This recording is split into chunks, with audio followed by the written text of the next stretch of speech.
to play as one person. Not fair. Not fair. Brian Emmett, I hate you. Except when that question's wrong. Yeah, she gets worked up. And that's what I love. Yeah. It makes for a very entertaining. And that's why there'll always be a seat for her. Uh-huh. She will never not be on one of those teams. Exactly. Okay. All right, we're recording. Everything's rolling. Chat room, settle in now, won't you, for the good time. It's not a great time, but it's a good time. Okay time will be had by all. That's right. We're going to hear some stories today, which I'm excited about. So here we go. I'm going to start it off by reading this read, and that part of the show begins in 3, 2, 1. Coming up on TMS, Brian broke bad. I am the one who drives by very slowly. Scott got ID'd. A horse needed a bath. Samsung is recording everything you say. It's pretty freaky. Brian Williams is in some hot water. SpongeBob soaks up all the money. Major spoilers. V for video games. Your calls and more on this episode of The Morning Stream. Finding a phone in a car isn't that unusual anymore, except when it leaves the car for greener pastures, the high seas, or a leisurely lunch. Radio Shack keeps you in constant communication with their affordable, transportable cellular telephone. Hello? Oh, yes, he's right here. It's for you. Yes, I heard about the merger. 500 shares. The affordable, transportable cellular telephone, only at Radio Shack. With, yeah. The Morning Stream. The Morning Stream. The Morning Stream. The Morning Stream. The Morning Stream.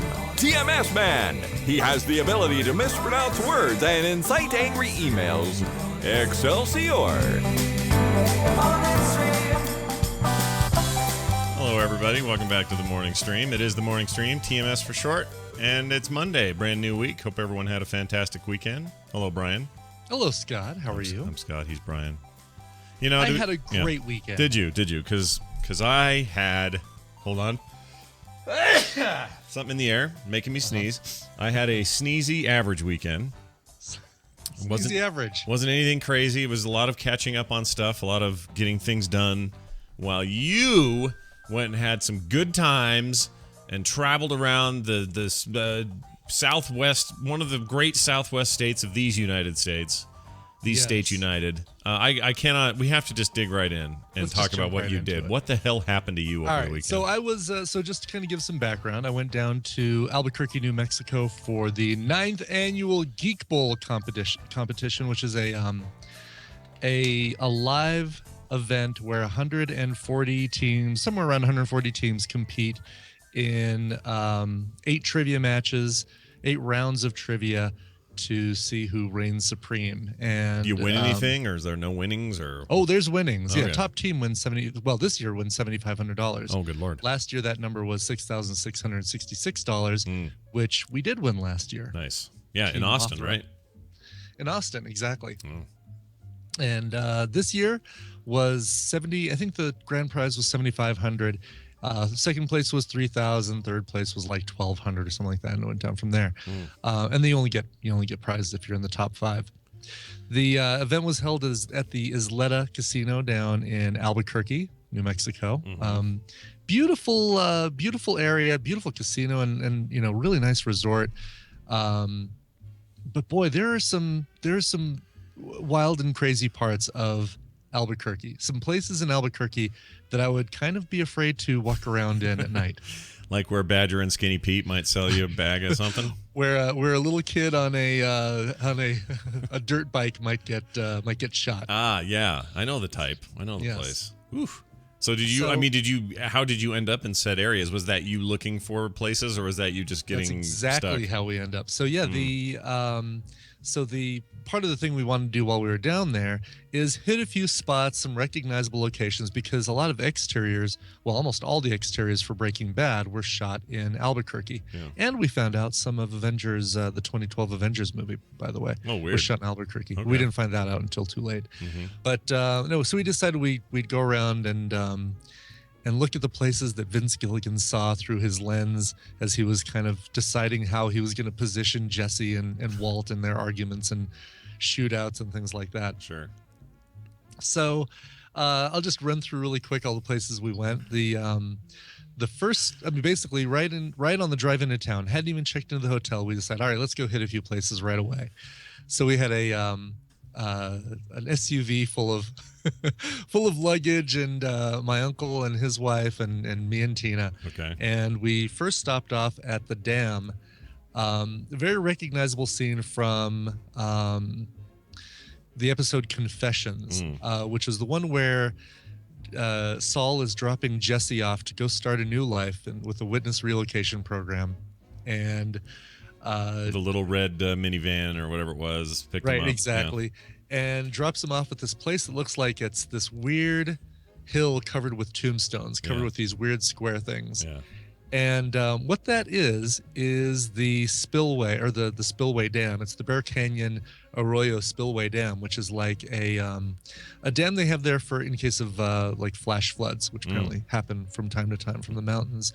It's right now it's completely dry, so there's nothing going on with it. But it looks like a big Plinko game, and that's kind of what we did joking around. We climbed up to the top of it and then went down and acted like we were Plinko chips bouncing off of each of those oh my gosh, squares. That's awesome. But it's really cool. I mean, and you go there and instantly you recognize it as that place in the background. I'll put I have a link to a photo of it that I'll put in the chat room. Sure, they'll enjoy Maybe this. Somebody can throw that on. A TMS little photo tour for the folks in the chat today. It's good. Exactly. So that was the place where we met my buddy Don, who is the guy who got me into Breaking Bad. Really, really great. I mean, terrific trivia player, great friend, and big Breaking Bad fan. Grew up in Albuquerque, so he knew a lot of these places or knew of them and was able to kind of help direct us. We also had a Google map with kind of a self-guided tour on it. And so we were sitting there talking. That was kind of our meeting place. And he says, well, all right, well, let's go let's go drive by some of the residences. And I think you remember from last week I was saying, well, we're not going to do, we're going to respect some of the neighborhoods. We're not going to drive by Hank and Marie's house. We're not going to drive by Walt and Skylar's house because people live there. Sure. And, they rented those houses out. Sure. Yeah. Exactly. Well, screw that. So right after the dam, right after the spillway, because right by there is a really posh community where they shot the exteriors for Hank and Marie's house, and the garage where Walt and Hank have a little confrontation. It's a very important garage in the history of that show. It's a huge scene. Yeah. So, all right, we've got it mapped out on Google Maps. We're driving. They were kind of going in caravan style. They're following us. And George is driving, and I'm giving him directions. So, okay, well, let's turn here, and it should be right down the next street. So just turn right here. And as we turn right, we realize, oh, we're driving into a cul-de-sac, and there's Hank and Marie's house at the end. But there's no just drive by kind of thing. Yeah. You go into a cul-de-sac and you turn around. There's very little hiding the fact that you're going to check out that house, that you're doing the touristy thing. No. So we kind of drive by it slowly, and I position my camera or my phone so I can take pictures but not be super obvious about taking pictures, just in case somebody's out there. Yeah. And I end up taking a lot of pictures of they have my uncle's car side view mirror. Sure. Yeah, I noticed the one shot you sent me that seemed to be the clearest was a little skewed. Yes, exactly. It was obvious that it was, right? Like I could tell that was their garage. Yeah, oh yeah. And when you see it, it's like, oh yeah, I totally recognize that. Sure. And so we kind of slowly drive by, and we're just doing the things like, all right, come on, let's get out of here. Well, just as we're leaving the cul-de-sac, this woman pulls into the cul-de-sac in her minivan. Yeah. And she's got her blinker on. She's turning to go into a garage, and she kind of does this little 2-point turn or 3-point turn to kind of turn her car so that she can get into the garage. But she is staring at us the entire time. It's almost like her car is on autopilot, and she is just going to give us the stink eye, throw shade at us the entire time she's parking her car. That's amazing. I'll bet this is their entire life now. I bet it is. Just being irritated at the thing that destroyed their lives. Oh God, yeah. Exactly. They didn't sign up for this. No. They do, maybe they got a great deal when they bought the house, but but the neighbors have no idea. You know, they didn't get to say, yeah, okay, we're cool with this, we're fine with this. It does kind of suck because at the end of the day, it's a TV show, and that's all it ever was. But when it bleeds into your real life, and every time you're there, and every time you come home, somebody's creepily driving past, that must be terrible. Totally. Yeah. Yes. Anyway. So we left there and we drove to the strip mall where they shot the exteriors for Saul Goodman's firm. Oh yeah. Which very, very different looking now because there's a brew pub where Saul's place, wherever the business is that they made into Saul's place of business, right? Whatever they turned into his office. Sure. And we still took pictures of it, but it's like, okay. So I'm guessing for the Better Call Saul show, they're going to be using footage they've already shot of that location. Mm-hmm. Yeah, that's my. Well, I don't know. I assume so. If they're going to use that at all, or if they're just going to recreate it, or I don't know. So the first episode aired last night. Right. And I haven't watched it yet, but yeah, I haven't either. I'm pretty excited. Anyway, heard good things. I can tell you that. Yeah, I have too. Yeah. So right after Saul's office, just a couple blocks away is Walton Schuyler's house. And you'd think we would have learned, right? You think that maybe we would have said, well, let's skip the residential houses. Nope. But we knew from the scenes from the show that it is on a street. It's not a cul-de-sac. We're going through and we can just drive by it and not be dicks and not get out or anything like that. And we're totally respectful. Plus, you guys had a whole pizza. What other roof are you going to throw that on? Exactly. Yeah. And a whole uncut pizza we could just toss up on the roof. So we start driving down, and again the GPS is saying, "Okay, make a right at this street and turn left here," and then we realize, okay, well there's the street that kind of points to it because it's on like a T shape, and Walton Schuyler's house is on the top of that T, right where the road kind of points to it. Yeah, and we see it. And we're like, oh my God, there's the house. Oh wow, the garage is open. Holy crap, there's a woman sitting in the garage just staring at us as we slowly drive by. Just kind of Jabba the Hutt style, sitting in a chair. When you sent me that, it took a second. Like it took me a minute to go, what? And then I like pinch and zoom. I'm like, holy crap, look at her. Same thing happened with us, right? We're like looking at the house, and oh wow, there's the garage, and looks so different, but so much the same. And meanwhile, this woman's just been watching us the entire time, and we're driving by at like 4 miles an hour. We're not, we're not super in disguise kind of thing. Right. And again, I've got my phone just sitting there, and I'm doing the rapid fire photo style of as we go by. And she's sitting in that chair, and she's doing something on her smartphone. But it almost looks like she's waving at us, like she's got a few fingers up. Maybe she but then likes like it. one or two fingers on her screen, like maybe she's pinching and zooming or something. Yeah. Who knows? Maybe she likes it in some weird way. Who knows? Right. Yeah. Well, she's. We found out later, on the drive home, my Aunt Barb pulled up a YouTube video that somebody shot with an interview with her. So basically they were doing the same thing. They were driving by, but they were doing some sort of like, hey, it's Bob's YouTube video tour of Breaking Bad locations in Albuquerque, man. and they stopped. They actually stopped and got out of the car.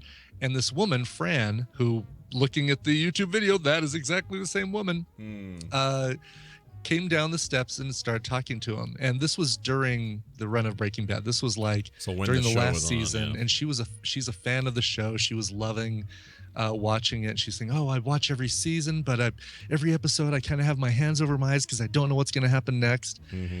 And she's saying stuff like, yeah, we probably get about 400 cars a week that drive by, and there's a couple tour buses and things like that. And I'm just super excited about the show, and everyone seems, for the most part, is really respectful, and they don't get out and climb up on the driveway and take pictures or throw pizzas on the roof, things like that. That's great. So that made us feel a little bit better. Yeah, and if she was kind of raising her hand a little bit, she probably was raising it. Maybe to she was waving. Yes, exactly. Yeah, that's awesome. So after that, it was Octopus Car Wash, which was used for the A1 car wash. And that place looks exactly like. Oh yeah. As soon as you sent me that text, I went, "Oh yeah, that's the one." There's no question there. Yep. Then over to Garduño's, which was the restaurant where where the four of them, Hank and Marie and Walt and Skylar, meet and have some fresh tableside guacamole while Marie suggests that Walt just off himself. Yeah, that's pretty good. How'd Great that go? scene. Was that cool? Did it feel like the thing from the show? I guess it did. Well, it was just an exterior. We didn't go in, Oh, and yeah. I'm guessing that the interiors were probably shot in a soundstage in Burbank or something, Yeah. or Q Studios. Next day went over to Twisters, which is what they used for Los Pollos Hermanos, and that was a little bit of a disappointment. It just looks like a freaking fast food chicken place. Oh man. You know, when you don't have the logo, when you don't have the sign and the logo and stuff, then it looks very different. Yeah. Wow, you really went deep though. These are like, most people would be like, okay, we saw Walt's house, maybe we saw, Marie and Hank's. We're done. Oh yeah, no, we But wanted no, to you do went this up. deep. We wanted Yeah. to do this up right. Next stop was the Candy Lady. Now, when they were shooting the show there was a lady in Old Town Albuquerque who apparently produced all of the meth for the show, the rock candy blue meth for the show. Oh, awesome. And I'm guessing they used some of it on the show, or I don't know if they just made it for, obviously it's a big tourist attraction now, is that you get all these little bags of blue sky rock candy that look like the meth from the show. Sure. And but they've got the whole store set up. There's a little front area where you can put on Walt's hat and glasses and, stand in front of a Los Pollos Hermanos sign and take your picture and stuff like that for free. She could be charging for this crap, but she doesn't. They've got Aaron Paul's sign from Q Studios, his parking spot sign, which is kind of dorky. That is dorky. An apron says, "Let's cook, bitches." Nice. So after that, we hit the Crossroads Motel, which is the big. I mean, you see this motel and you're thinking, oh yeah, that's where Hank takes Walt Jr. to learn about why you don't do drugs. Yep. And Candy, remember Candy? She was there. Candy the hooker. Yep, exactly. I remember her. And then finally, last stop was yesterday morning before we got out of town, and I think it was my favorite, maybe aside from Walt's house, my favorite of the stops, because as soon as you see this thing, you look, it's like, wow, this has not changed since the show was on. But it was the laundromat that served as the decoy location for the underground meth lab. Oh, right. And I know that as soon as I sent you that shot, you're like, holy crap, Yeah, that looks. that was totally it. Yep. All I could think about was everything that's inside there. Yes, exactly. Yep. Which really isn't, but but exactly. So we Like giant, like all I could think of was like giant, huge washers and dryer type things. Yep. That then had doors behind them, and there's a fly in there. Right. And there's a lot of red paint. Oh my gosh. and hoses and yellow hazmat suits Yep. and everything. Yep. Some blood. We kind of snuck past a little bit of a fence to get some good pictures of that one, but Yeah. but I bet they we were all love set that. for them to say, "Hey, get out of here," and we would have turned around and left. Sure. But, all in all, great fun. A lot of fun taking those pictures, seeing those locations, That's and awesome. really good time. That's really cool, man. So if you could say one thing about the city, the fair city of Albuquerque, New Mexico, what would it be? Sum it up in one word. Brown. The grass is brown, the trees are brown, the buildings are adobe, so they're brown. Yeah.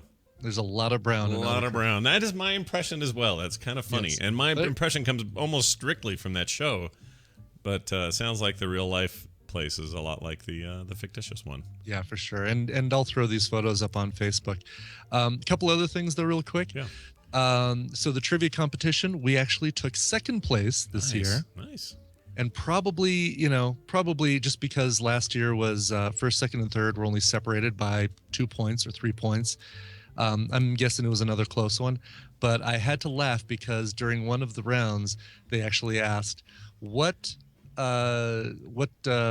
title characters were replaced by their cousins because of a contract dispute, were replaced by their cousins Coy and Vance Oh, dude. for a season. Nice. That's a good one. And you knew I it. was able to say, "Oh yeah, I got this one, guys." Yeah, don't worry about me. I'm a guy who's never seen that show, but I got this. I got this. That's great. Grats, dude. Second place. I mean, first or second, that's about as good as you get. Exactly. Yeah. I mean, I feel like we may have only made it to the Super Bowl, but and lost, but we still made it to the Super Bowl Yeah, by being and up on that stage for the final 5. You didn't do a crappy play at the very end. No, exactly. And unlike the Super Bowl. Exactly. Well, there were, and there were some things, there was some great answers that we left on the table that we didn't, where we turned in the wrong, turned in other answers that were wrong and thought, oh man, yeah, you did suggest that, but we didn't write it on the thing. I mean, but none of them were like, oh, I'm sure of this. And we didn't turn in that answer. Like it was, well, here's a guess. Is it Brazil? I don't know. Or maybe India. And we wrote India. Yeah. Well, there you go then. I talked to a little kid in the neighborhood. His name is, I shouldn't say his name. Anyways, 10. Mm-hmm. And I don't want to get his mom mad for mentioning him on the radio, but he's a cool kid. He's always out throwing footballs and stuff. He's really into the Super Bowl, and he loves his Seahawks. And he just reminded me of this thing he said yesterday. I walked up to him, saw him, and said, "Hey, dude, so how you feeling after the stupid loss? Should have run that play, shouldn't they? Should have run that play." And he goes, "Too soon, dude. Too soon." How old is he? 10. That's awesome. Tells me too soon with a grumpy face and turns around.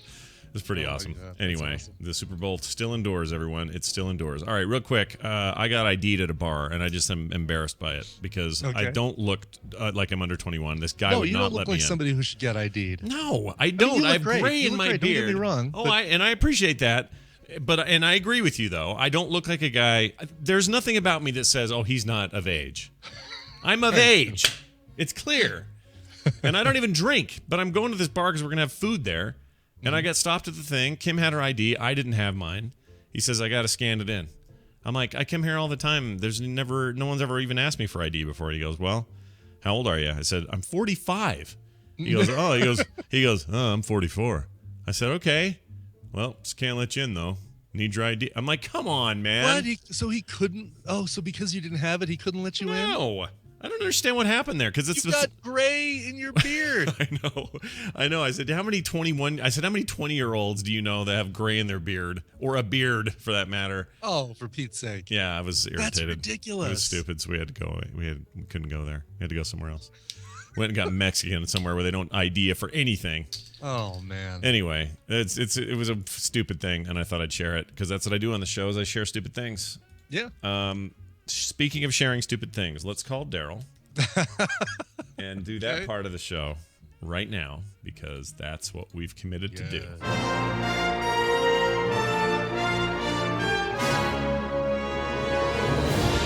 It is Stump a Trek Nerd, and it is brought to you by The Alibi. Crime is an ugly business. It can also make you rich. Case in point, Hagen Lamont. He has it all: a successful law practice, a team of dedicated assistants, and a winning reputation. When Lamont is forced to represent Riley Aisling, he tells his staff it's an open and shut case. But Aisling won't play ball, won't accept an insanity plea, claims he has an alibi. As the trial date draws near, evidence supporting his client's bizarre claims threaten to undermine Lamont's very grasp on reality. Is Aisling a brutal homicidal maniac or the victim of an outer-worldly abduction? Read The Alibi by Denny Kuhn at Amazon.com. I think that was appropriate. Thank you. Daryl, are you there? Yes. Good morning. How are you? Oh, I'm great. And thank you, Brian, for sharing your Breaking Bad tour. It was fun to go along via Twitter. Yeah. And that's not the only thing I'm sharing. You guys have some packets of blue rock candy meth coming your way. What? Oh, wow. Oh, that's amazing. Can we test it all on the show when we get them? Sure. Oh, sure. I that'd be bought awesome. a bag for me too, so we'll try it. Okay. I'm into that. That sounds great. We can all say how tight it is. Tight. Somebody in Raid last night said they saw the Better Call Saul episode and said, he says, I don't want to give anything away, but let me just say the episode was very tight. Nah. So I bet that I'm taking that to mean that. Hey, come on, man. It hasn't been 2 weeks yet. All of a sudden, I was Boomhauer. No, but we needed you to do it, and you weren't there. And by the way, we did not have a very successful night. It was basically just one Tectus. Yeah, one Tectus down that took forever, and then the other guys were. I don't know what happened there. So I think we were missing a healer or something. You needed some rogue deeps. I guess that's what we needed. We needed a distracting rogue that laying on the floor face down that the boss could be distracted by. We didn't have that last night, weirdly enough. Anyway, all right, Daryl. Hey, it's Star Trek time, trivia time. It's where you come on the show, answer Star Trek trivia because it's the Trek Nerd segment. We've been doing it forever. Here we are doing it again. It's your episode is a Next Generation episode related question. It is for the episode The Outrageous Okona. Thadian Okona's ship is having trouble with the guidance systems on his ship. The Enterprise offers to help. Soon, other ships come after the Enterprise, wanting Okona to return a stolen artifact. This is basically the Indiana Jones episode, right? Where that guy's like, or the Han Solo episode. No, this is like the, well, okay, yeah. I mean, he's the, it's Max Headroom steals things. Oh, is it? Oh, I thought it was, Isn't that the one? I'm thinking it was a young buck that looked a lot like Harrison Ford. Yeah. Is that the one I'm thinking of? Oh, then I'm thinking of the different one then. That's not the one with Matt Frewer. No, No, that's a different one. That's the one where he's in your TV and his head is all funny shaped. Yes. What artifact rather do they say Okona stole? Now, while you think about it, I should play this mashup. I forgot. We have a Monday mashup. I don't know what's in this. These are scary to me. Do I have choices? Yes. I'll give them to you in a second. Don't go anywhere. Here's this. My left hand literally cupped his limp, penis. Tom turned me on. I'm a blogger. In Klingon, I think the trick is you just kind of spit and grunt while you're talking. So that's all sounds like this. That's, dude, you sound just like it. Dino Diplodocus or whatever. We'll see you next time. Dinosaurs with freaking lasers on their heads. Diplodocus. Thank you. Up feet, hide the feet. Up feet, hide the feet. Sniff it, yeah. Sniff, oh, sniff it, yeah. Sniff. I feel like I'm having to put the wiener in the butthole. It's a me, Mario. Scott, I hear you have a Koopa in your butt. Oh my gosh, I feel like I'm having a drug-induced nightmare. What's happening? I think Agent Dale Cooper had this dream, didn't he? Yeah, that's an odd one. This is how they're going to start that season, that new season of that gum you like is coming back in style. All right, man. Also, it's weird because these mashups involve so little of our show. It's like all these external things. It was very odd. All right. Anyway, Daryl, your options for the answers to that artifact question are these: A, the Jewel of Thesia, or Thesia. I don't know how you say it. B, the crown of the First Mother. C, the red orbs of Jalbador. Jalbador. Or D, and finally, the Blessed Books of Katara. The Blessed Books of Katara. So again, this is your Warlords of Draenor legendary quest items. The Jewel of Thesia. Please return 10 of these, Yeah. and you'll get. Please find me 8 Blessed Books of Katara and bring them forthwith. So it's the Jewel of Thesia, the Crown of the First Mother, the Red Orbs of Jalbador, or the Blessed Books of Katara. Now, whilst you consider your options, which are difficult and plenty, let's do this. Are you hungry? Aren't you hungry? What's a foodie? We have from Marlissa Doss. Well, former DOS. Now, now Cunningham, I think. Is it? I forget now. She sent a lovely invitation. Yes. With her package. She sent us some expired pecan brittle. Yes. It says used by 11/16/2013, but that's okay. I'm still going to do it. It's brittle. I mean, what's going to happen to brittle? Now you have half of a bag, and Daryl has half of a bag. I have a new bag. I used to. Oh, Daryl really? ate it all, did he? I ate it. Why did you eat it? Well, I've had this thing for months now. Yeah, we've had it for a little while. It Yeah. hasn't been that long, has it? Yeah. So I figured, they must have eaten this while I wasn't around. Oh, all right. Well, now we're going to eat it with you around. Yeah. So Hope you enjoyed it. Maybe you can remember how you liked it. Daryl, do you still have the wild Mayhew jelly or Mayhaw? Mayhew No. jelly. Peter's jelly, I don't have that anymore. That's what you find when you take off the Chewbacca suit. Some Mayhew jelly. Oh, dude. You're not kidding. Or maybe they coat him in it to make him so he's lubricated in that. Suit, right? Yeah. Much easier to get around in there. All right, I'm sure this is normally, well, it smells a little expired. Not in a way that seemed like disgusting, but in a kind of like just stale kind of way. Because I think it expired in 2013. Well, yeah. Now, we didn't receive these in 2013. I want to make that clear. No. Yeah, we received these. We received these in, I want to say October, November of last year. That sounds about right. So they were already expired when she put them in the mail to us. Since 1918, Dylan's Gourmet That's when she handmade. sent it to us. Yeah, exactly. Handmade, thin and all natural, like me. Pecan brittle. And I assume these are unique to what part of the world? It doesn't say. Atlanta, probably. Atlanta? Yeah, I guess so. Yeah, I think that's where. That's where Marlissa's from. So I think that she's our. Allergy she's our alert, it Atlanta says, be careful. Manufactured with equipment that also manufactures products containing milk, eggs, peanuts, pecans, cashews, tree nuts, and soy. May contain traces of these allergies. Product of the USA. Oh, here we go. Made by the Dillon Candy Company from Boston, Georgia. Oh, all right. There's a Boston, Georgia. Who knew? It's Boston, Georgia. All right, let's give it a shot here. I'm just going to try to not pull my dental work out. That one had kind of a hair in it. No, it did not. Kind of a little bit. Oh, you should have seen the guy who tweeted about it. But the guy at the by the way, this is really good. Mm-hmm. That tastes great. Very good. I can tell it's a little old, but it's still good. Freaking, I was at a Subway, and this kid comes out. He's probably, I don't know, 19. And 19. Long-haired hippie type. I don't care that much. Fine, whatever. It's usually in a bun or whatever. And he's tried to have it all contained, but he's got really thin, wispy hippie hair. And it's just kind of bunches of it are just kind of waving about, like some kind of alien, just kind of waving around. And he proceeds to make my sandwich, and I was pretty sure there was a huge percentage chance that a large hippie hair was in my food.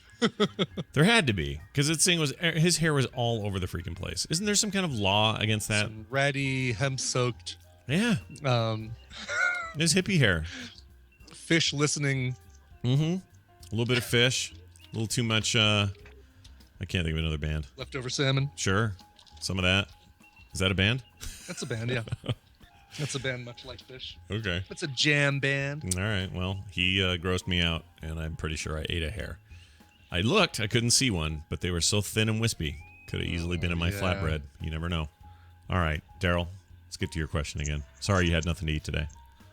Do you have the Mayhew jelly? I forgot. Or Mayhew jelly? Did you say? No, I don't have it. What'd you do with that? Must have eaten it. Jeez, you're a crazy person.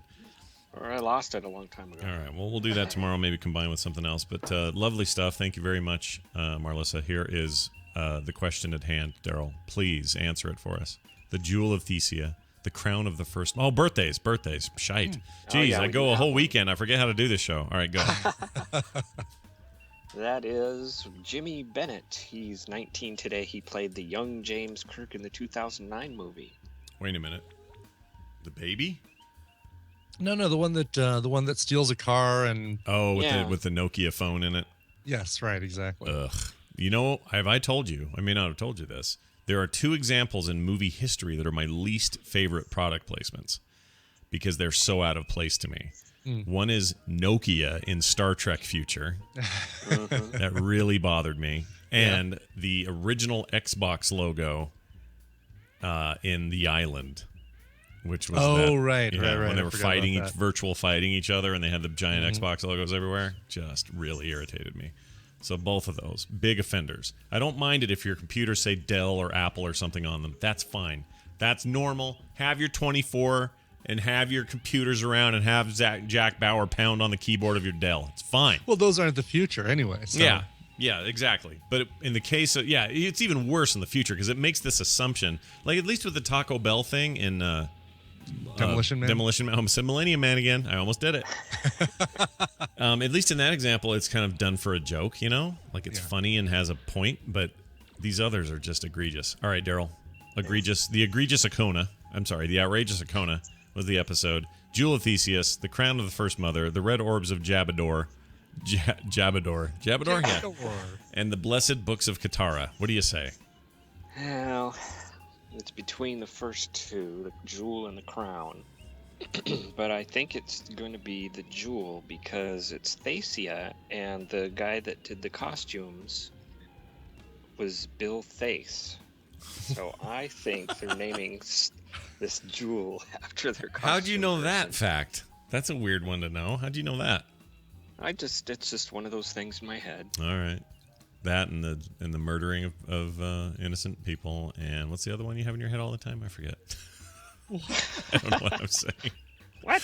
I don't know what I'm saying. Here it is. Are you ready? Let's find out. Did he get it right? Oh, crap. Hold on. My thing's not working. There it is. Is it right?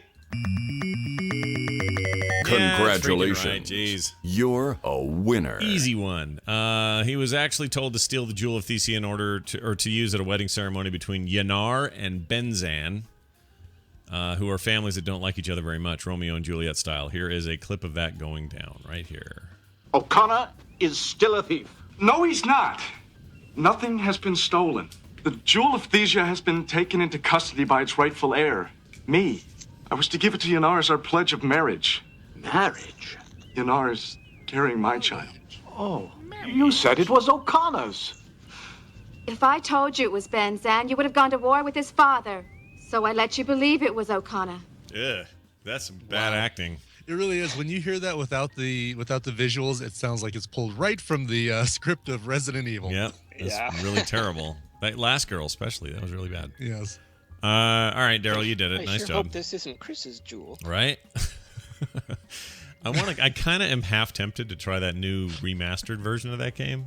Yeah, I've heard good things about it. It's pretty good. The only complaint I have is it's not the old voices though. It's the redone ones from like the GameCube version of that. So you don't get like Jill, Barry, all that. That's not in there, which is unfortunate because that stuff is the freaking best. If you buy the PC version, however, some guys figured out a way to hack in all the old voices, and it's awesome. So I may do that. We'll see. Anyway, Daryl's the Trek Nerd. You can find him on Twitter at the Trek Nerd. You can also find him at This Week in Trek at thisweekintrek.com and the Grumpy Cast. And that's it. Oh, Daryl, now play a game with us. What do you got there for me? Is this Star Trek wood or an actual monkey? Actual monkey or Star Trek wood? Yes. Good Lord. Okay. All right. I don't think I have a theme appropriate for that. Here, we'll try this one. Hold on. No, that won't work. James, go and prevent a confusion in the city. There you go. That's pretty appropriate. Great voice acting. Yeah. Roll away. Roll away wood, and the other one was a Star Trek monkey.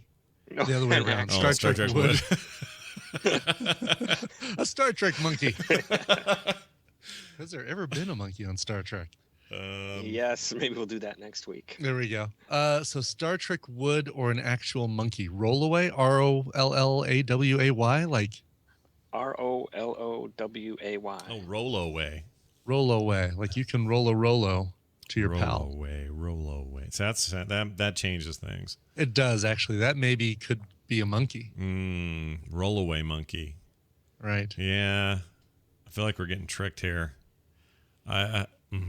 Eileen Monkey. Yeah, Eileen Monkey. Eileen Monkey.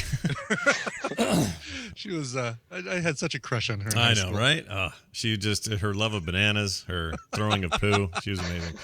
All right, Daryl. We say monkey. This wears black with a white beard, and it's a monkey.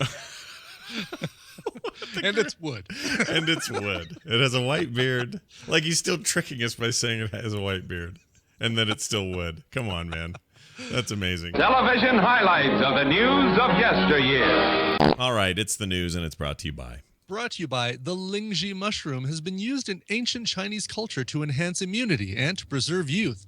Known as the medicine of immortality, it has been utilized and coveted for thousands of years. It is infused with coffee, tea, capsules, insoles, night masks, and even bed sets, offering over 400 health benefits. If you're interested in a business opportunity or to purchase any of these products, contact me at Matthew Beckius, that's MatthewBeckius @gmail.com, or check out Join Alphay, JoinAlphay /Matthew Beckius. That's a hard one. Don't you think? That's a long, hard one there. One. Take that back. Get your Patreon pledges in. That's right. Hey, I got up at 3:30 this morning. Why'd you do that? I don't know. Just woke up awake as if it was 8 o'clock in the morning. Wow. And just laid there and never was able to go back to sleep. I feel like later today I'm going to crash or something, but right now I feel pretty good. Good. You ever do that though, where you just like? Yeah. Oh yeah, it happens all the time, and I'll get up and I'll just watch some Hulu or something. I tried. Oh, I shouldn't say that. I actually did. I woke up and I couldn't sleep, and I thought, well, what am I in the mood for? This is the weirdest part of this whole thing. I'm fully awake, So it's not like I'm half dreaming or off my rocker or something, but I'm suddenly craving Dave Chappelle stand-up. Oh, really? So I go on YouTube and find his hour-long Showtime special, and I watch Dave Chappelle till it ended and then was still awake. What the heck is that about? I don't know. I mean, I like Dave Chappelle's, but it's not like it's, I'm not sitting It's around. like a weird pregnancy craving. Yeah, like a pickle. I could really go for some Dave Chappelle right now. He's a funny guy, man, that guy. Oh, yeah, he is. Good Lord. All right. Check this out. A horse in bathtub has been rescued by California firefighters. Thank goodness. I know. The long national nightmare is over. It's finally we can rest. Rest assured, our men and women in the firefighter uniform have done their job. It happened in Northern California. A horse got stuck in an outdoor bathtub. First of all, who has outdoor bathtubs? Somebody does. I assume this is like some old derelict bathtub that was just laying out there. Right, exactly. Like some abandoned bathtub. Yeah, they pulled it out of the house, popped it in the backyard, and left it there. Sacramento Metropolitan Fire Captain Michelle Edam. I assume that's a girl, but that sounds a little French, so it could be a dude. Anyway, says the horse. If it's French Michelle, there's no L-E at the end. It's M-I-C-H-E-L. Oh, well, then it's probably a lady then. That's cool. That's cool. Yeah. Said the horse was dancing around in her stall to protect the bathtub used as her food trough. Oh, well, now the truth comes out. Wait a minute. The horse was dancing around in her stall to protect the bathtub used as her food trough. When she suddenly fell in on Wednesday. That is the weirdest. Oh, okay. So, wow. Yeah. Well written, Huffington Post. Yeah, so, good job, guys. The bathtub was being used as a food trough. Yeah. And the horse was trying to protect it when she fell into it. Protect it from what? Like the dancing. All that dancing. Oh, all the dancing. I see. The horse named Phantom was stuck in the bathtub for about 25 minutes with her feet up in the air. Oh, man. Imagine that. Like on its back. That's horrible. You do those horse kicks in gym class, though, with your feet up in the air. That's right. Some kind of tantric yoga or something going on. Her owner saw the horse fall and called the fire department. Between firefighters and the owner's family, they were able to prop the bathtub on its side and pull Phantom forward onto her feet. Wow. Why this is an article, I don't even know. I really don't know. I just like the headline. Horse in bathtub, helping a firefighter. Here's something that should make you think twice about your life. Samsung, makers of TVs, phones, radio Wasn't there an things. MP3 player at some point? The little Samsung, yeah, little red MP3 player. I had one of was those. that them? I think that was them. Or was that Yeah. the iRiver things that we Well, had? the Creative had one too. Yeah. But I just sworn there was a little Samsung MP3 player. Probably. Everybody was trying to get in on that business back in the day. Anyway, Samsung had, there's a warning about Samsung. Their TVs record your living room. Oh, no. Whether you know it or not, your chatter in your room is being recorded. Don't say anything in your TV room you wouldn't want Samsung to hear, basically.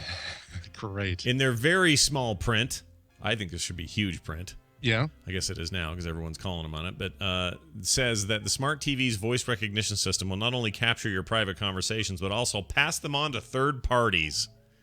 So you could be sitting around going, I sure do like Domino's Pizza. And they'll sell that information to Domino's Pizza so they can market to you. I hope they're bored. We have a Samsung TV, and I think we never turned off the voice recognition. We never used the voice recognition. Yeah. But after hearing about this, we did turn it off. But I imagine, anyone listening to our conversations would just be bored out of their mind. Like, yeah, I don't get it. Jon Stewart, funny. The only Samsung TV I had was an old one, and it wasn't very smart. It was kind of dumb, and it didn't have this feature, so I'm not too worried about it. But anyway, it concerns the voice recognition feature, vital for everyone who finds pressing a few buttons on the remote far too tiresome. The wording, this is from CNET, by the way, being all snarky. The wording, first spotted by the Daily Beast, first informs you that the company may capture voice commands and associated text so they can provide you with voice recognition features and evaluate and improve the features. That's kind of understandable. The more you use it, the better it works. I get it. Sure. But the following words border on the numbing. It says this, quote, please be aware that if your spoken words include personal or other sensitive information, that information will be among the data captured and transmitted to a third party through your voice recognition. Good Lord, Samsung. And I think that's screwed up. Yeah, it's way screwed up. Yeah. I mean, so here's information that they should just be using for voice recognition, right? That's it. Channel 19, volume down. Yep. Mute, whatever. Yep. And why the heck would they want to share that information? I mean, I'm guessing obviously they make money from selling it to their third-party affiliates, but holy crap. If they just said, hey, it comes back to us on a server where we improve the quality or something, even that was kind of reasonable. I kind of understand that. I mean, that's how Siri works. That's how a lot of these things work. But it's monitoring you is the problem. Right. So it's not like, like on my Fire TV, I got to push the little microphone button and then say something. Yeah. On this TV, you just freaking talk. And that's, yeah. I like the idea of that. Like the world of Star Trek where you just say, computer, make me a thing. And then she makes you a thing. That's cool. But this is too much. Yeah. Although if you really think about the world of Star Trek, there are some serious privacy issues. In that world. Yeah, but they're probably, it probably goes into a computer and it's used and then destroyed so that it's not retained and passed along to third-party affiliates. So there's some guy who works at Domino's Pizza who has to listen through hours and hours of But okay, here's the scenario on Star Trek. When Picard or somebody will just suddenly on a fluke, and they do this all the time. Computer, where's Commander Riker? And the computer will go, Commander Riker is in his quarters masturbating. Right. You know what I mean? Like it's that is a breach. Commander Riker is in Ensign Yeoman Rand's quarters where he's been for the last 3 hours. What is he doing in there? Getting it on. Would you like to hear audio from the room?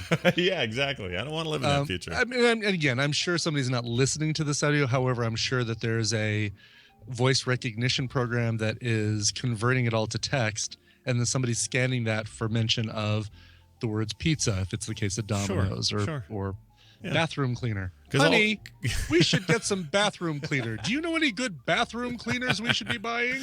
And before you know it, you're getting a phone call or a piece of mail you didn't expect. That's right.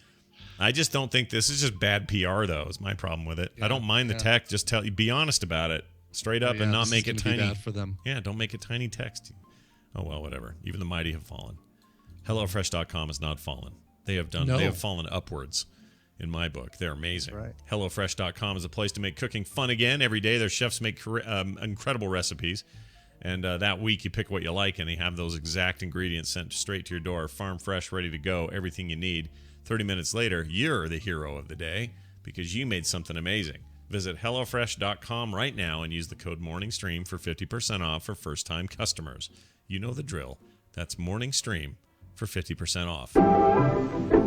Chairman J. Parnell Thomas of New Jersey opens an inquiry into possible communist penetration of the Hollywood film industry. It's celebrity poop, and I don't think it's brought to you by anybody. It's not brought to you by anything. No. Brian Williams has more to worry about than just his daughter doing weird stuff on that girls' show. Mm-hmm. I heard about that. You mean Lion Williams? Lion Williams. Oh, I see what you did. Yeah, whatever. And we saw what she did. Anyway. Brian Williams. He says he's going to skip the Letterman appearance he had lined up and not going to be on a lot of things because he's in trouble. He has temporarily removed himself from the evening news and now, says reports, canceling scheduled interviews. Last week, Williams, the anchor of NBC's Nightly News, apologized for telling an erroneous story, or erroneous. I said it right the first time. One he called a conflation of memories from his coverage of the invasion of Iraq in 2003. He says, as part of the coverage of a tribute to a veteran on January 30th, he claimed he was riding in a helicopter that was downed after taking a rocket-propelled grenade. He was actually in a different helicopter. A mistake. The mistake came to light after members of the military present that day questioned a report from Williams on Facebook and in the newspapers Stars and Stripes. Williams, age 55, was originally scheduled to appear on the Letterman show. Blah, blah, blah, dip, dip, dip. He's off. He doesn't want to be on there now. So he's saying he misremembered it. Now, Brian, I just want to throw this out there. Sure. If I'm in a helicopter that is hit by a rocket-propelled grenade, sure, I will remember that happening. And if I'm not in it, and if I'm not in the one that got hit, I am going to remember that I was in the one that was not hit. Well, he didn't lie. His helicopter did indeed go down. It just went down very slowly onto a helicopter pad where he unbuckled his seatbelt and walked off. Okay, that's fair. It felt like I was there. Yeah. It felt so real. It's like this happens to every major news anchor over time. And I really like Brian Williams. I do too. I do too. He's funny. And this seems like such a weird, I don't know. It's a little weird. But this always happens. Remember Dan Rather? He had his whole big falling out and had to quit the network and all that stuff. They got him now going through this. I guess Tom Brokaw did just fine. He didn't get in trouble at all. Peter Jennings didn't do anything. Peter Jennings has been a rock, man, or was a rock. He was Is he with us still? He's not dead. He's not. Did he die? He was a rock. Yeah, Peter Jennings died. I didn't know that. What? Peter Jennings.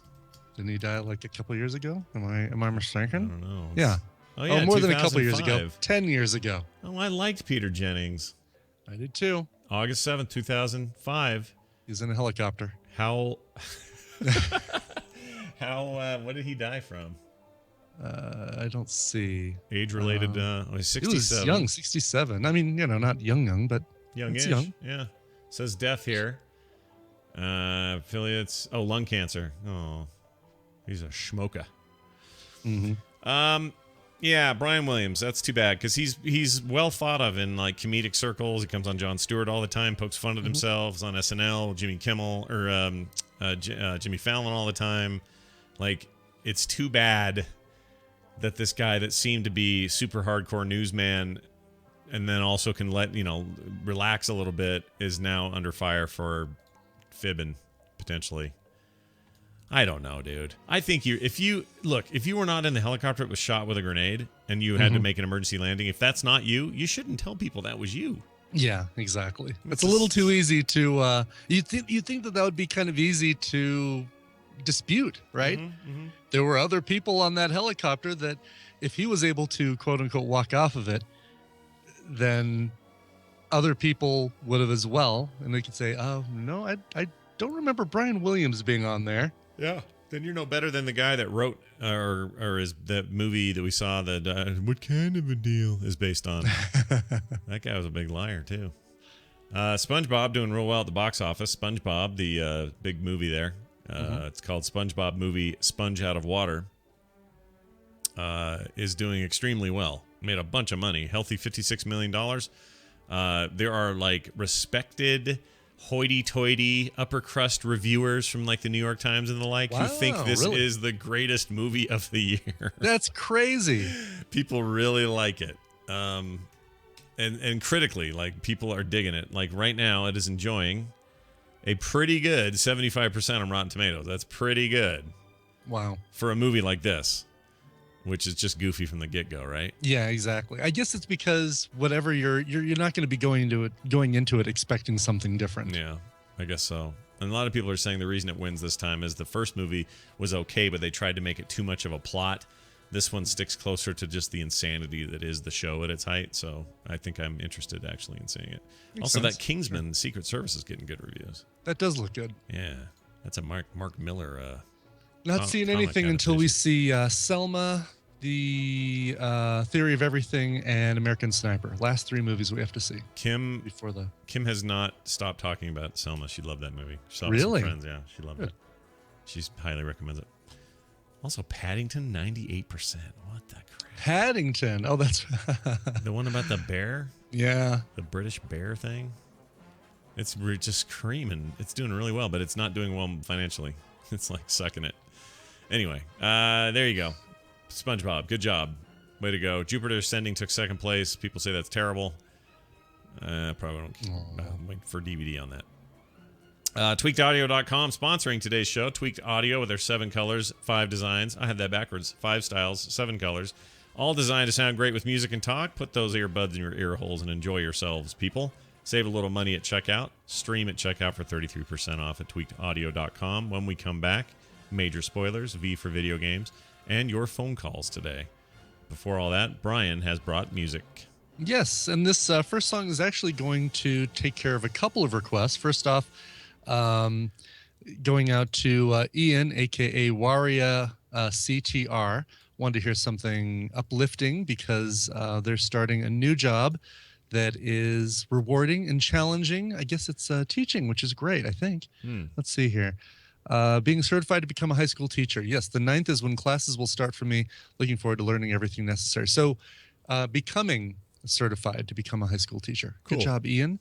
Also, this one's going out to Elizabeth. Hey there, socks and bears. So I'm currently sitting on the couch with my handsome man, Joe, and on Monday the 9th, we'll be celebrating our 5th anniversary as an awesome couple.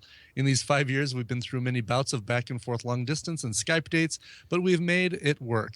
While typing this to you guys, he's being slightly annoyed that I won't tell him what I'm writing, and I keep moving the laptop away so that he cannot see. He's getting really sneaky, so I'll make this quick before he finds out. So, Brian, I would like to request a song that has been a constant in our relationship. That song is Such Great Heights by the Postal Service. Nice.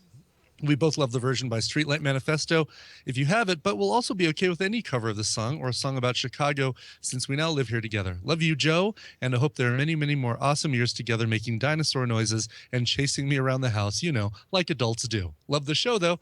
Elizabeth. Nice.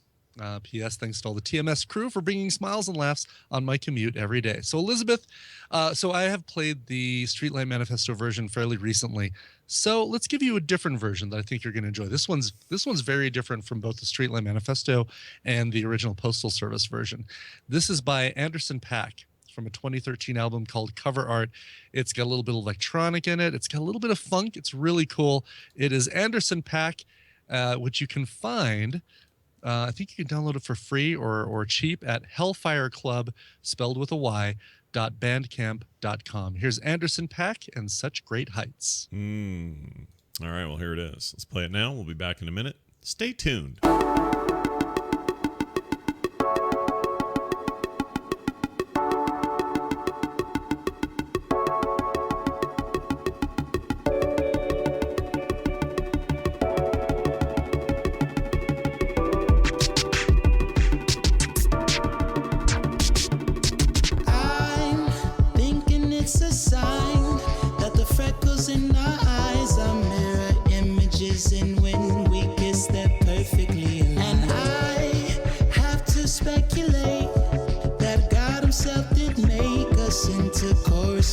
Shapes like puzzle pieces from the and true.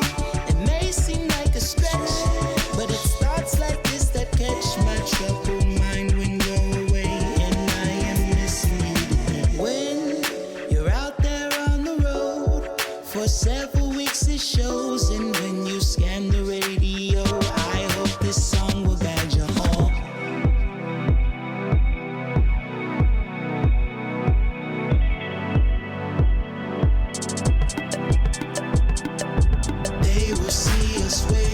Such great heights come down now, they'll say, but everything looks perfect from far away. Come down now, they'll say.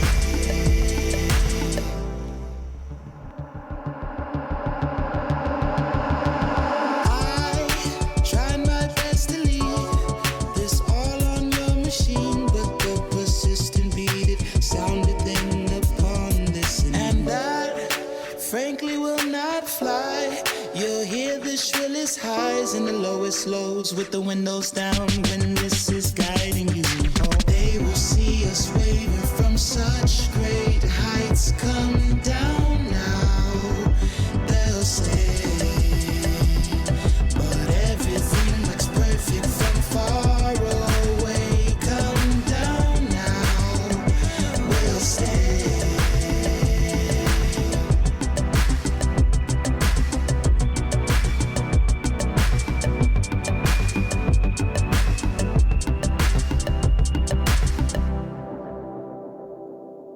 Can I try it first, Mom? Well, oh, please. All right. A new generation of affordable cellular phones at an incredible price breakthrough from Radio Shack, the technology store.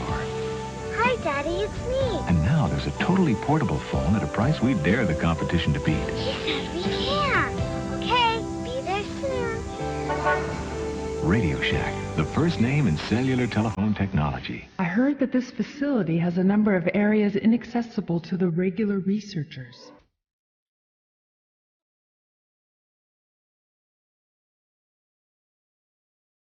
The Morning Stream, because knowing is half the battle. All right, we're back. Wow. We are back. Yeah, that was bad, right? That was bad. Yeah, some good stuff. Also, today was a nod in the direction of Radio Shack as an influence in our lives. Mm-hmm. 2 commercials from them, both featuring giant cell phones from the late 80s that were way too big and expensive. They're like, beat this price, competitors. It was like $2,400 for a phone. Ridiculous. Anyway, welcome back. We're back. And that means that it's time to call Steven Schleicher. He's our Monday guest to start things off. Yay! Yep. You know the one. I know the one. I know what you're saying. Put the wrong name in. Hold on. Why is he not in here? Oh, that's not good. Oh, no. Steven. Hold on a second. All right, he's got something weird that's display name, but that's him. Oh well, here it comes. Here it comes, walking down the street. Here's his thing. All the way from the wavy fields of Kansas, the non-mountainous region of Kansas, is one Steven Schleicher. Hello, Steven. Good morning, everyone. Good to have you, man. How are you? What's up? What's shaking in your world? Not a whole lot. Well, there's a lot of shaking up and going on in this world. Yeah, the flu has left you. Yeah, that's gone. Yeah, it's good. I know a number of Frog Panther people who have all had to make the fight one way or the other. What's weird around here and in Colorado, I understand, is we've had like record high temperatures, which is insane. It was 82 on Saturday. That's crazy. It was 72 Saturday for us, a record high for any February on record here in Salt Lake City. It's crazy. Yeah. I don't know what's supposed happening. to be back down to 40 tomorrow. So. Oh, well, good. We're getting some rain today, so that'll be fun. Well, it's good to have you on, man. It's Steven Schleicher from Majorspoilers.com, purveyor of all things pop culture, comics, and more. Always fun to go over there and see what the hell's going on. It turns out there's a few things going on, including DC going crazy with changes, additions. Is this them going, all right, you guys, we're running out of fuel on the new 52. We got to have another big weird thing. It's like they're taking a big deck of cards and just shuffling it. Yeah, except they're coming up a few cards short in that deck, though, this time around, Brian. 3, yes. Instead of 52, it's an all-new 49. Right. Weird. So tell us more. What's actually happening over there? So right now the Multiversity event is going on, and this is where the multiverse is back, and it's kind of Crisis on Infinite Earths kind of thing, but not really. Then we've got the Convergence event coming in May, and that is this kind of holdover month while DC moves to the West Coast. And then right after that, which again, a bunch of universes collide, they are announcing 49 books. 24 of them will be new titles, 25 regular ongoing, all beginning in June of this year. And the 24 titles, some of them are limited series, like they have a Batmite and a Bizarro 6-issue limited series, each of those. But then they have some new regular stuff like Dr. Fate, Justice League 3001 with Howard Porter doing the art on that. Yeah. But then they also have, I guess their big push in this is that they want something for everyone. They're going back to basics and they're reinventing key characters, and they are trying to be as diverse as they possibly can with characters. So basically they're saying there's something for everyone beginning in June of 2015. Wow. So I'm guessing, though, that means like new, fresh Batman. Well, so some of the ongoing titles include Batman with Scott Snyder and Greg Capullo will remain the same. There's no word if any of those ongoing titles are going to get new number ones, but definitely 24 new titles are getting number one issues. And then others will get huge talent change-ups like Action Comics with Greg Pak and Aaron Cooter, and Superman with John Romita Jr. will continue to do the art on that with Gene Luen Yang writing that. So some of it's going to be familiar, some of it is going to be brand new, but I think what they're trying to do is rejuvenate their line so that they can get more readers on board. Well, which makes sense because Marvel's been doing that for years. They're always seems like every 6 months there's a new number one. Yeah. Well, and it's more on DC to do that now, and I'd argue the new 52 was also had the same purpose and did its job for a time there. Yeah, definitely. But it's I think it's probably in light of these numbers that you shared a couple of weeks ago, which showed DC, while not being completely destroyed, they were not holding top positions. as they often maybe would have in the past with their big titles. So, yeah, whatever it takes, I suppose. This move the move to California is so weird to me because I don't actually understand why they're doing it. Like, what's synergy? the point? It's really to consolidate all of their interests, to consolidate their movies, their print, and their television interests all in one place, so that people aren't flying back and forth from East Coast to West Coast 3 times a week. Here's just a thought experiment that we could all play around with. Why has Why has it always been that Hollywood, aka California, LA, is the central point of the film industry? Why hasn't that broken out more? Okay, so originally it was New York Yeah. until they were convinced to go out west to start Hollywood and start the movie industry out there. It was also in Florida for a long time. Yeah. But really, one could argue, if you want to get into a thought experiment, that Hollywood is no longer the center of movie production. It may be the center for movie deals and for where the stars live. But with so many movies that are going to Canada, Australia, other states, Georgia here in the United States, Georgia is a big one. Sure. One could argue that Hollywood is suffering, and of course Hollywood has recognized this over the last couple of years. And instead of gouging every studio production that's going on in Los Angeles or LA County, they are really starting to give a lot more tax incentives to try to lure as many people back as they can.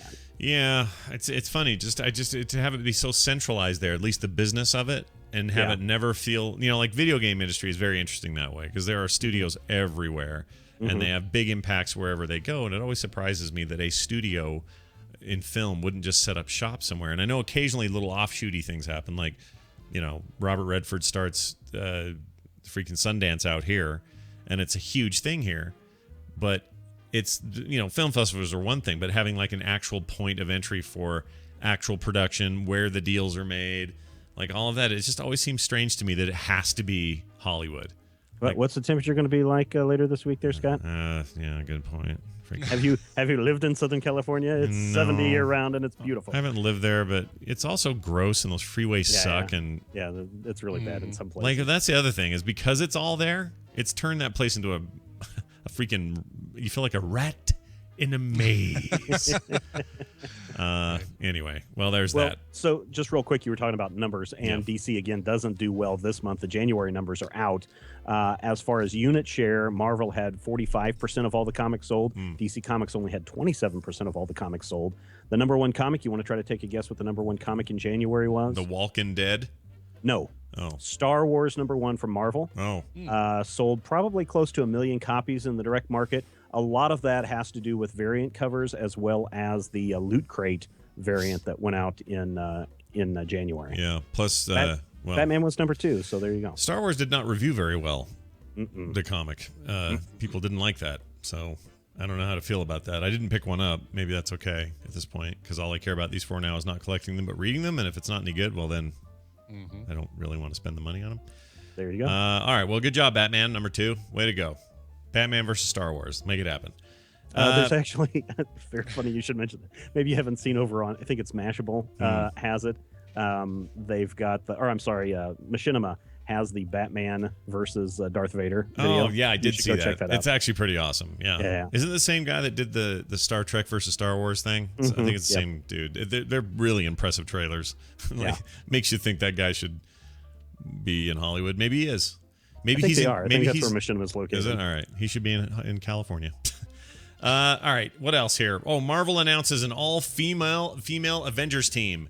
Now, let me guess. Let me guess this real quick. This isn't going to be like this lady wears Captain America clothes and this lady looks like Thor. And this just some of them are like that. Is it mostly like, here are actual Marvel staple characters, they're just forming an Avengers team? Yes, correct. Okay, I like that. So there's going to be characters like She-Hulk and Medusa, Miss Marvel, Spider-Woman. All of those characters will be in there. I'm still trying to figure out which one's Mad Murdock and how they're going to get She-Hulk to drink milk to get her on the plane every week. But there you go. Oh, that's right. A-Team. Well, I'm in for that. That sounds like fun to me. Like, it's interesting. Some of the ones that this page. Oh, I guess this is what the Secret War is, that they've got the multiverse stuff going on, because I see Phoenix in there as well, and that seems like an odd. Yeah, that'd be an odd pick, wouldn't it? Is Wasp in this group? Let's see. Yes. Somewhere in there, she right in probably the front is. top left. Yeah. Yeah, there she is. Iron Woman, It's or got what was her? Dazzler. So Iron She-Hulk Maiden? She-Hulk's Is that her kind of in charge then? Is that her She-Hulk, role? yes. Mhm. Okay. So she's in charge. She'll do all the paralegal work they need. Because, she's a lawyer. Get it? What else? Who else is in there that I Ms. like? Marvel, Jubilee, not Deathbird. Jubilee. Perfect. Because you never 'Cause you know can when throw you're going to... sparkles at Yeah, people. if you need some fireworks or whatever, she's there for you, man. Right. They are introducing a new character called Singularity. That's the one that's just to the right of She-Hulk, the one that looks like she's made of stars. Oh. And somehow this all ties into Secret Wars. But after that, A-Force, it's going to be written by G. Willow Wilson, who relaunched Miss Marvel, and Marguerite Bennett, who does Angela Asgard Assassin. Those two will be writing the series going forward. Oh, yeah. And that Angela stuff is... I finally read one of those. It's pretty good. Yeah, that's a great name for a character. Singularity. That's awesome. All right, I have to learn more about her. All right, well, there you go. Exciting stuff. There's more, though, at majorspoilers.com, as always.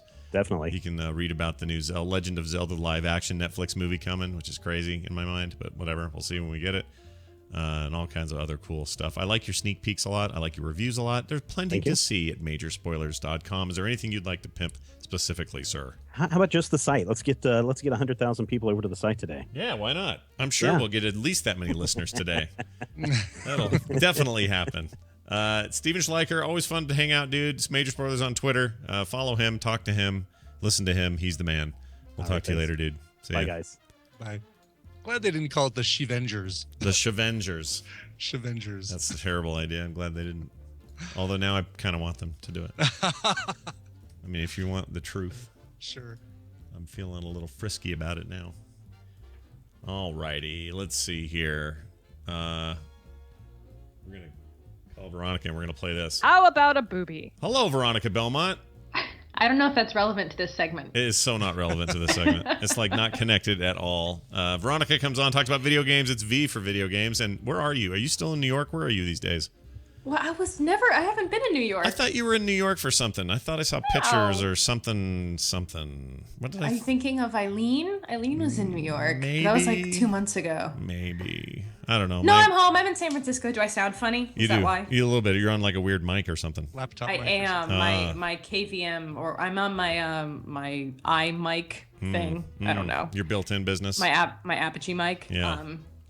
No, it's not built in. It's a really expensive USB microphone. Oh, is it? You still have the receipt? Listen, yeah. Yeah, hang on to that receipt. You're gonna. Do I have to hold it like this? No, Is you that sound, better? You sound fine either way. You're honestly. just fine. You're just fine. We were just giving. You a Oh, hard you're time. just busting my. Just busting the chops. My bongos. You sound lovely on the built-in mic on a PlayStation Vita. Oh, video games. Busting her bongos, she says. That's fantastic.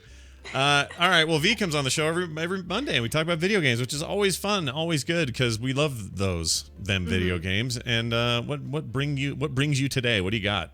Sad news today. Sega is reducing and restructuring their workforce. They laid off like 300 people, and they're closing their San Francisco office, which is so sad because that is like a big Sega sign like hangs out over the highway, and you see it like coming into the city every single time. So it's kind of depressing.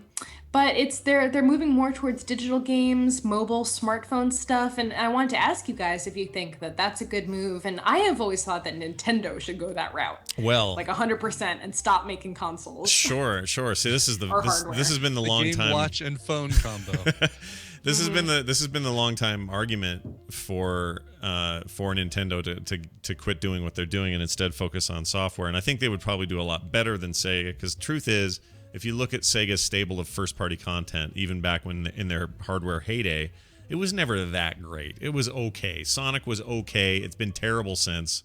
They don't really have any kind of like venerable series that you just hope never dies. You know, Shenmue was interesting, but you know, only in the sense that it was doing something a little bit different, but it was kind of boring, and they never followed it up. And so Sega kind of left the console business with not that great of a stable of things to make for competing consoles, and I think that's why they find that they're themselves in the position they're in. Nintendo, Well, I think Sonic Boom tanked so badly too. Oh, it's terrible. Yeah, and the last 5, 6, 7, whatever it is, Sonic games, the attempts at rebooting it have all been really bad. and all of it a little sad because I have a lot of fond memories of my Genesis and my Sega CD days and all of that. But I think Nintendo would fare a little better. What's interesting about the Sega thing, aren't they like right next to like CNET or CBSI No, or they're something? right next to well, if I'm remembering correctly, I'm not sure if they moved their offices, but that building was they're also right by the Zynga building. I think they're in that building, or Sega moved and gave their building to Zynga, but the sign was still up for a while. Sure. It's hard to remember, but Sega was still in San Francisco, and it sounds like they're getting rid of that office completely. Well, it's weird because they've had some decent hits in the last couple of years, like that Alien Isolation game did pretty well last fall and sold enough copies to consider sequels and things like that. They do pretty good with the Total War series, which they also own and publish. Yeah, and Football Manager does well in Europe, right? Yeah, I think so. That's a yearly. That comes out yearly and does well. Sure, that was a huge hit over there. But to see them seemingly kind of throwing in the towel, I mean, I guess maybe a restructure shouldn't be always seen like that. My tendency is to go, oh man, this is not the Sega we once knew, They're calling it, instead of downsizing, right-sizing. Oh, weird. That gives me even less hope. That's going to make those people feel better. Yeah. with their early retirement packages and all. That's a nice way to put it. Your early retirement package. Yeah. That's right. Hey, I was right-sized. So sorry to see you leave, Bill. I know I'm real depressed about it, but think of it this way. You're being right-sized. Oh, well, it's fine then. I'm sure I'll land on my feet if I've been right-sized. Yeah. Yes, exactly. Do we know anything about how this affects the Sega amusement division, like the people who are still building big arcade experiences and those games? Is this part of that, or is this more of a U.S. restructuring? I don't know how those two communicate from Japan to here or whatever. Yeah, I don't, but I don't know that for sure. But I do know that they're going to be focusing on some of their toy and franchisey type stuff. I'm not really sure exactly how that's going to affect some of the other divisions. Because it would be nice to see a resurgence there as well. And I know arcades are what they are, and you can't necessarily force them to be huge again or small again, or what it kind of just does what it wants to do. But they used to have all those Sega GameWorks places you could go. They had one in Vegas for a while, and big arcade dedicated to that. And they'd always have their big marquee games there, which always were big, hydraulic, rolling, rad, cool machines. Like Sega was known for that. Maybe even more than better than the console business. Certainly in Japan that was true, but I wonder if that stuff's affected, because I don't know. Overall, I am just a sad puppy when any of these companies that used to have such a high rolling place in the market just can't fit in there anymore.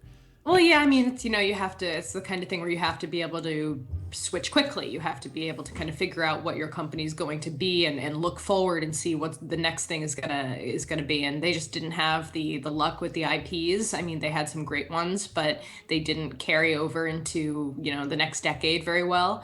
Yeah. And there's other companies doing more interesting stuff. And so it's like any industry. Like, some people are going to do well and be forward thinking, and other people are going to kind of get stuck in the past and kind of put all their hopes and dreams on like a couple of really popular franchises that just aren't as cool as they used to be. Well, when you were let's do this. Let's go back in time. When you were a kid, let's say early to mid 90s, let's say 90 to 95, were you a Genesis girl or a Nintendo girl at that point? I was a Nintendo girl because my friend Chris down the street had a Genesis. So between the two of us, we were able to maximize our gaming potential. That was the way to do it. That's how I did it with my brother-in-law. Yeah, yes, totally. So I was a Nintendo girl. Well, the lore goes that my mom worked for Coleco, so we had a ColecoVision way back when. Oh yeah. And then I made the switch to an NES, and then I did SNES, and then I did a Nintendo 64. I skipped the GameCube. My brother had a GameCube. But I played it for what, Zelda or whatever GameCube. What was the big GameCube? Yeah, game? the GameCube Wind Waker was huge. Wind Waker, oh god, that was so a good. big deal. Yeah, I just picked that up on the Wii U, the remastered version. It's still as awesome as it was then. It's such a good game. Such a good game. Yeah, but then I kind of moved on when I got into college. It was all PlayStation. So it kind of went that route for a long time for me. And so yeah, it's times change, people change, people buy depending on what the big titles are. Yeah.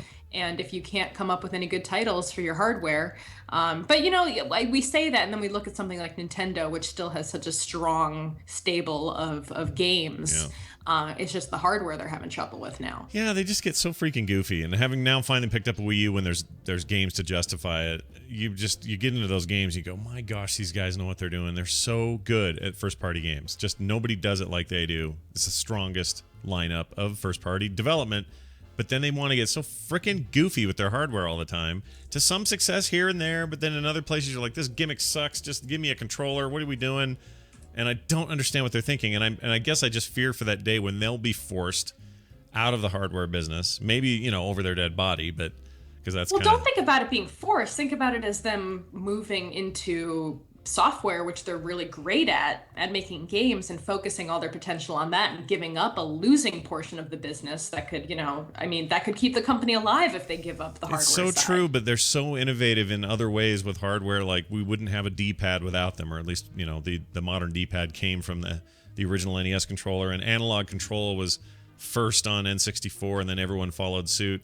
They even forced the industry to jump at motion control prematurely, it turns out, but still nonetheless had enough power to make both Sony and Microsoft jump and build Kinects and moves and try to compete in that space. Mm-hmm. They just have this way, wireless controllers, Rumble, all that stuff starts with Nintendo, and part of me thinks, yes, you're absolutely right. Focus on the software, do what you do best. But all the other parts of me are glad that they're crazy and may make something that everyone else will go, oh, we should make that too, and then suddenly that's now an industry standard thing that we all enjoy. So I don't know. Yeah, but then they make it way better. Yeah. So we look at the Wii at the Wii and the Wii U and the controllers and the system, and then we look at what Microsoft has done with Kinect, for example, and suddenly, wait, did I say that right? I'm tired. You did. You got it. You nailed it. And then you see like the technology they're creating with that now is so far above and beyond what Nintendo was doing that it's kind of mind-boggling. It's so true. Nintendo's really good at innovating, but they're not really good at staying at the top of their game. That's absolutely true. So to finish up, how do you feel about this idea? Here's my big prediction. The next generation, whatever that means and whatever that is, assuming we even have a console generation that looks normal after all this VR injection and whatever they're doing now with everything digital and blah, blah, blah. Forgetting about all those other extra factors. Let's just say in 5, 6, 7 years, there's a new console generation. If Nintendo buckled down and came out with a machine that was as powerful, at least as powerful as the competition's new offerings when they have something new, but focused on traditional strong controller input, focused on their first-party stuff, but made a machine that was very third-party friendly, basically mimicking the Super Nintendo days. Okay. Mm-hmm. What if that happened? Then they would stop being everybody's second console. They would start being the only console you got because it had all the great first party, but also third parties loved it because it wasn't weird and hard to get around and whatever. Mm-hmm. And now suddenly they're back on top. Doesn't it seem almost that simple for them? I know it's a complicated thing, but it seems like they could totally pull it off to me. I don't know. I am concerned that all the people who are really, looking for that kind of thing have already moved on. Yeah. And so I don't know if there is enough of an audience. But okay, in that case, let's say you're right, and I think I agree with you. As sad as I think it is that may be the case, it's not that sad because chances are they'll always have enough of their loyal base that they'll just keep plugging along. They'll never be the Nintendo on top again, but they'll always be there. And maybe that's okay. Maybe that's enough. And that's fine with me. They will not be Sega where they have to what'd you call it? Right size? Oh, geez. Right sizing. It's the worst thing ever. I'm not breaking up with you. I'm right sizing my relationship status. Yeah. That's pretty good. Veronica Belmont, always a pleasure to hang out and talk. Anything you'd like to talk about before we go? No, just chugging along in WoW. I hit 97. Nice. So things are coming along nicely. I keep looking for you. I haven't seen you in there much. I think we're just playing at different times. But are you crazy? I've been on like hours and hours every day. Like ask Ralph. Yeah, I haven't seen. I have not. I guess I'm just not getting in the right times because I keep trying to think. Hey, I wonder if she's in. I always seem to tune in or log in just as Wyndham is logging off. I was gonna. Yeah. Well, yeah, I saw Gerp log off earlier yesterday. I think. And it's weird. People just pop in and out, but yeah, I'm around all the time. Oh, and if you guys want to, I'll tell you about this later, another time. All right. I've taken up enough of your time. I'm really excited now for whatever that is. So we'll find out next time. Look at that, everybody. A teaser. That's pulling a Johnson, Veronica style. Stay out of trouble. Have fun. Veronica on Twitter. Have fun. We'll see you. Bye, guys. Bye. We'll see you. All right. Give me a pause and pause real quick. I think I'm getting You getting choppy. a little chop? Sound Keep it good on my choppy. end. Let's see. Here we go. You ready? Uh-huh. Hold on. Hold steady. I don't know how to do this now because the new version changed it. Oh, here it is. Okay. Okay, let's see if that clears let's you up. see if that helps. It'll be a crusty at first, but should... Already seems better. Okay, good. Yeah, I don't know what was going on, but it got a little choppy there. Little Skype action. You never sounded bad to me, so that's good. Good. Yeah, just on my side. We are now going to do some phone calls. You guys called us, left messages, and we have it brought to us by somebody. Who is it? Enjoy Magic the Gathering? Yes. Check out On the Stack, the Magic the Gathering podcast with the Tadpool's very own Mike, a.k.a. Iceworm, and Todd, a.k.a. War Crusher. Don't know why I'm saying it like that. Each episode, they discuss the latest in Magic the Gathering news. They talk strategy, review the latest decks, answer your questions, and more. Find them at iceworm.org/magic or on iTunes and Stitcher. All right. I will do that. I'll take your advice. Okay. We got some calls here. We have somebody who called in about type 2 diabetes. All right. I don't remember the context, but here it is. Hi, this is Ryan from Michigan. I'm a couple days behind, so I wanted to comment on the Super Bowl commercials. And I was just curious if McDonald's is going to let us pay for our meals by apologizing to our families for giving them type 2 diabetes. Love the show.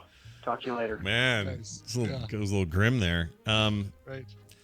Yeah. No, they're going to let you do it by calling your mom and telling you you love her. So. Right. I'd love to hear if there are any listeners who've had that happen to them yet, where they've gotten that McDonald's deal. Yeah, I have. I think we mentioned it before. Let's reiterate it. If that happens to you, please call in because we totally want to hear about this. Yes. And how it went. Better yet, pretend you're calling your mom, but really just have your recorder going on your phone and record the whole shenanigan. Okay? Hi, Mom. I'm at a McDonald's and I can save $3 by calling and telling you I love you. I love you, Mom. And then they'll say, okay, good job. And you'll say, wait, my mom wants to know why your apple pies are so shitty. Another call about Mendoza at the lake. Scott, I am sure what you saw at the lake the other day was the human embodiment of Mendoza, who, much like the Dos Equis man or Ricardo Montalban, has such a strong Mexican animal magnetism that women just drop their clothes around him. It's got to be. Is it racist that he thinks that Mendoza's a Mexican goose? Well, it is a Mexican name. That is a Latino name. Sure, I suppose so. I guess you could take that leap. Yeah, he thinks that the couple I saw getting it on at the lake, he was the physical human manifestation of Mendoza. He's the goose version of Cupid. Yeah, I do not like a world where that might be true. So we're just gonna skip past that straight to this question, which isn't questions at all. It's corrections. We're being corrected. Oh, good. Yeah. Oh, good. Thank you. Love those. Here it is. Good morning, first and second Eagles of the Apocalypse. Calling from my snowy pre-dawn commute into work in the Vampire State to correct a reference you made 2 episodes back on TMS that Punxsutawney Phil, that ridiculous little groundhog, resides in Wisconsin. This is untrue. He resides here in the Vampire State of Pennsylvania, in the region we like to call Pennsyltucky. In Pennsylvania, we have Philadelphia in the east, Pittsburgh in the west, and Pennsyltucky everywhere between. And that is where that mangy little animal lives and predicts the weather for the next 6 weeks. That is all. Good day, sir, as I say good day. Play the oboe, though. All right. All right. I didn't. No, we never said Wisconsin. What we did say was that there was another groundhog in Wisconsin. Right. That the mayor, I don't know why they think this groundhog supersedes the one in Pennsylvania. Yeah. But he pulled it out and did the whole listening to it thing, and it bit the Wisconsin mayor on the cheek. That's not Punxsutawney Phil. And he's a badger, right? Isn't he a badger? I think he's. I thought he was a groundhog. I think he's I gotta look it up now. Okay. I think it's a badger. He bit him in the ear. Okay, badger ear news. I sure as heck remember saying it was this one was not the one in Pennsylvania, but the one in Wisconsin. Here it is. Yeah, it was a badger, and it's in Wisconsin, so that is what we. But that's totally what we were talking. Well, about. that would make sense if it's a badger in Wisconsin. That's right. The mascot, and they like cheese over there. Right. Thanks for and your then he call. told some great Star Trek fanfic. Of course they did. Mm-hmm. Getting it on with their body. 801-471-0462 is the phone number you can call and leave us voicemails. We'd love them. Please send more. 801-471. People are getting the idea. You're starting to catch on, starting to understand how this works. 801-471-0462. Or as always, you can email us, themorningstream@gmail.com. Your MP3s are welcome there as well. Try to keep it short, interesting, and it might get played on the show. Our website is frogpants.com/TMS. You can find us on Twitter at Coverville, at Scott Johnson, at Morning Stream. A reminder that you have a few days left until the 14th, specifically, to get your film festival film in. tiny.cc/TMS film. That's the 30-second film festival. Details and rules are at that link, so just use that. And don't we have a little time left for the Oscar pool? We do, don't we? We do, yeah. Mm-hmm. Goes longer than that even, so maybe I'll mention that one tomorrow, not to confuse That's right. people. We got a little over a week, because Oscars are a week from Sunday. Yeah, it's 2 weeks from yesterday. More important you get your films in because they take work and time. That other one Right. takes 5 seconds on a Right, freaking exactly. form, so piece of cake. So again, that's tiny.cc/TMS film.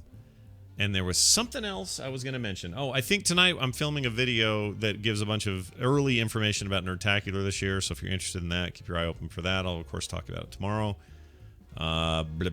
Tickets go on sale on the 25th. We're doing a big overhaul to the website at nerdtacular.com, but there's still info up on the current site now if you want to check that out. And if you are planning on coming, we have a really big guest announcement to make. I'm just waiting for final confirmation on a very important attendee. Ooh, cool. I'll announce soon, hopefully tonight, if I get confirmation by then. I think that's everything. Brian, anything else? Am I forgetting anything? That's it for me. Okay. You got music, maybe? Let's do that. Okay. Should we just do that? All right, Yeah, let's do that. yeah. All right, let's do that. All right, this is going out to Chuck Byers, Charles B. on Twitter. On February 9th, I'm turning 52, the same age my dad was when I was born. Oh, he was an older dad. In January 1979, I saw my first concert, Rush, the Hemispheres tour. Just about 3 months after that concert, I lost my dad to a long battle with cancer.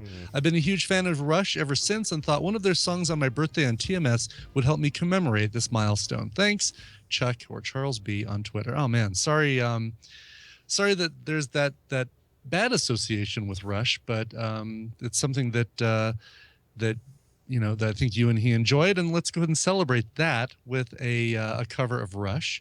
This is a cover of their song Subdivisions, and you'll find it on the 2013 album by Jacob Moon entitled Fascination. It's a great acoustic version of Subdivisions. And here is Jacob Moon. Sounds great. We'll see you guys tomorrow for a Tuesday edition of the show. Thanks for all being here. We'll see you then.